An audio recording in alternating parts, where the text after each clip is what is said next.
سلام. امروز میریم سراغ رازهای باستانی این نماد حلزون.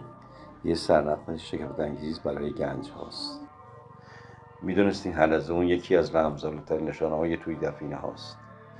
این موجود کوچیک با پوسته مارپیچش برای قدیمی ها فقط یه حیوان ساده نبود. میگفتن هر پیچ از پوستهش مثل یه راه مخفیه. جستجوگر رو دنبال راز پنهان هدایت میکنه. و اگه مارپیچ به سمت راست میچرخید یعنی راه در همون جهته و اگر به چپ بود باید مسیر رو برعکس دنبال میکردی. مرکز مارپیچ همیشه مهم بود، یا جای دفینه یا که رسیدن به نشونه بعدی. حتی تعداد پیچ ها هم معنا داشت. پیچ کم یعنی گنج سطحی، اما پیچ های زیاد نشونه است دفینه عمیق و سخت دسترس است. و چون حلزون همیشه کنار آب پیدا میشه، بعضیا باور داشتن این نماد نزدیک چشمه یا قناته.